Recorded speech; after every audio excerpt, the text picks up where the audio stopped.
नमा संस्कृताय विद्यार्थियों, मैं पूर्णिमा शर्मा आज कक्षा अष्टम की हिंदी प्रज्ञा पुस्तक के अनिवार्य संस्कृत भाग से तृतीय पाठा पाठ 3 महादानम का अभ्यास कार्य और इसके शब्दार्थ लेकर प्रस्तुत हुई हूँ। प्रारंभ करते हैं इस पाठ के शब्दार्थ। रक्ताल्पता, खून की कमी। देखिए यहाँ पे दीर्घ संधि का प्रयोग किया गया है, रक्त धन अल्पता। ये दीर्घ संधि के उदाहरण में आप प्रयोग कर सकते हैं। अन्यत, दूसरा, क्षिप्रमेव, शीघ्र, शंका, संदेह, त्वरित में, तुरंत ही, सूचिका, सुई, निस्सारयन्ति, निकालते हैं, अवाप्य, पाकर, नेत्रे, दोनों आँखों को, शमः, समर्थ। अभ्यास कार्य। पहला प्रश्न है, उच्चारण करें। आपको इन शब्दों का उच्चारण के साथ साथ लिखने का भी अभ्यास करना चाहिए। रक्ताल्पतायाः निस्सारयन्ति नेत्रदानोत्सुक जनानां निस्सारणं मरणानन्तरं मृत्योरनन्तरम् अपि। प्रश्न नंबर 2, एक पद में उत्तर दें। किम अस्वस्था जनाः रक्तदानं कुर्वन्ति, क्या अस्वस्थ जन यानी लोग रक्तदान करते हैं। इस प्रश्न का उत्तर आपके पाठ में ही दिया हुआ है। देखिए मैंने यहाँ निशान लगाया है 2 का। अस्वस्थ जनाः रक्तदानम न कुर्वन्ति यानी अस्वस्थ लोग रक्तदान नहीं करते हैं। दूसरा है, केन यंत्रेण रक्तम निस्सारयन्ति, किस यंत्र से रक्त निकालते हैं। तो इसका भी उत्तर आपके पाठ में ही दिया हुआ है 2 का ख। सूचिका यंत्रेण रक्तम निस्सारयन्ति, सुई से रक्त निकालते हैं, अर्थात जो सिरिंज होती है उससे रक्त निकालते हैं। अगला है, नेत्रदान शिविरे सर्वप्रथम किम भवति। नेत्रदान शिविर में सबसे पहले क्या होता है, पंजीकरण यानी रजिस्ट्रेशन होता है। किम मरणानंतरम अपि नेत्रम जीवति, क्या मरने के बाद भी नेत्र जीवित रहता है। आम, हाँ। चिकित्सकाः सूचनाम अवाप्य सद्यः किम निस्सारयन्ति, चिकित्सक सूचना को प्राप्त करके शीघ्र ही क्या करते हैं, क्या निकालते हैं। नेत्रे, नेत्र यानी नेत्रे द्विवचन में है क्योंकि 2 नेत्र की बात हो रही है, इसीलिए नेत्रे लिखा हुआ है। प्रश्न नंबर 3 है, पाठ से रिक्त स्थानों की पूर्ति कीजिए। ये शब्द पाठ में भी हैं, यहाँ भी आपको बता देते हैं, लिख दिए हमने। यहाँ पर स्थान बीच में कम था इसलिए साइड में लिखे हुए हैं, आपको यहाँ रिक्त स्थान के बीच में ही लिखना है। रक्तदानम तु बहु, फिर क्या लिखेंगे बीच में, परिश्रमेण भवति, रक्तदान तो बहुत परिश्रम से होता है। तस्य शरीरे रक्त निर्माणम भवति, तो बीच में क्या लिखेंगे, क्षिप्रमेव, उसके शरीर में शीघ्र ही रक्त निर्माण होता है। संस्थाने नियुक्ताः तत्र गच्छन्ति, क्या लिखेंगे यहाँ पे, चिकित्सका, संस्था में नियुक्त चिकित्सक वहां जाते हैं। जीवन संदर्भे तु अध्यापकाः बहु उपदिशन्ति, जीवन के संदर्भ में तो अध्यापक बहुत उपदेश देते हैं, अर्थात बहुत कुछ बताते हैं। प्रश्न नंबर 4, निम्नलिखित पदों में विभक्ति एवं वचन बताएं। कैसे बताने विभक्ति और वचन, परिश्रमेण जैसे बनता है नरेण, छात्रेण, रामेण, ऐसे ही बनता है परिश्रमेण। तो तृतीय विभक्ति एक वचन का प्रयोग करेंगे। आप अन्य रूपों, जो भी आपको रूप याद हो उनके आधार पे इनका बना सकते हैं। जैसे राम के रूप आपने याद किए होंगे, तो देखिए यहाँ पर परिश्रमेण बना है।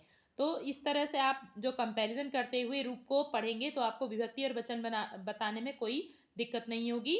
अगला है, नेत्रदानाय, जैसे बनता है बालकाय, रामाय, छात्राय, नराय, ऐसे बनता है नेत्रदानाय। तो किसमें बनता है, चतुर्थी विभक्ति एक वचन में। सूचनाम द्वितीया एक वचन, सूचना शब्द है, जैसे रमा बालिका, जैसे बालिकाम बनता है, सूचनाम बनता है, ठीक है, रमाम बनता है, ऐसे ही द्वितीय एक वचन में सूचनाम बनता है। आप कंपैरिजन करते हुए रूप से अगर आप पढ़ेंगे तो आपको ये विभक्ति और वचन पहचानने में बिल्कुल परेशानी नहीं होगी। आगे प्रश्न नंबर 5 देखते हैं। निम्नलिखित में लकार पुरुष एवं वचन स्पष्ट करें। ऐसे ही आप धातु रूप में भी कंपैरिजन करते हुए पढ़िए। कैसे पढ़ेंगे, देखिए, भवती, जैसे आपने सबसे पहले पठ धातु के रूप पढ़े होंगे तो बनता है पठती, ऐसे ही बना भवती। कौन से में बनता है, लट लकार, और प्रथम पुरुष एक वचन में। कुर्वंती जैसे बनता है पठंती, तो लट लकार प्रथम पुरुष बहुवचन। भविष्यामी, देखिए यहाँ पे श्यामी आया, आधा शाह आया, तो आपको पहले भी कई बार रूप बताए हैं, तो उसमें आपको पहचान बताइए कि जब ये आधा शाह करके आता है तो वहां पर लिट लकार होता है। कौन सा होता है, लिट लकार, भविष्यत काल। तो भविष्यामि जैसा बनता है पठिष्यामि, उत्तम पुरुष एक वचन। प्रश्न नंबर 6 संस्कृत में अनुवाद करें। यहाँ लोग रक्तदान और नेत्रदान करते हैं। यहाँ ऊपर स्थान कम था तो मैंने यहाँ पर लिख दिए हैं, देखिए इनके आंसर। अत्र जनाः रक्तदानम नेत्रदानम च कुर्वन्ति।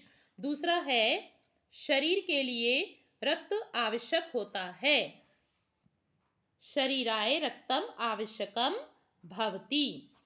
तीसरा है गा नंबर, आज मैं बहुत प्रसन्न हूँ। आज के लिए क्या लिखेंगे, अद्य मैं के लिए अहम, अति प्रसन्नम अस्मि। देखिए जहाँ पे अहम लगता है वहाँ पर आपको मी वाला बताया गया है। हमने पिछले पार्ट में बताया था आपको अहम के साथ मी वाला प्रयोग किया जाता है।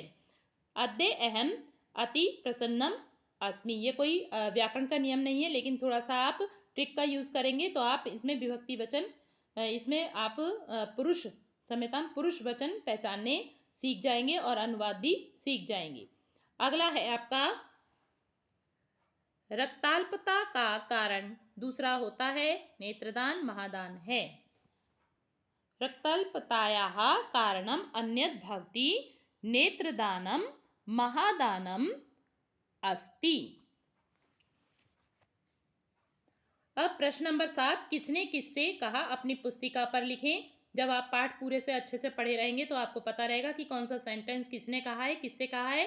पहला है किम मरणानंतरम अपि नेत्रम जीवति, क्या मरने के बाद भी नेत्र जीवित रहता है। सुधा ने दीपक से कहा, मैंने यहाँ पे लिख दिया है।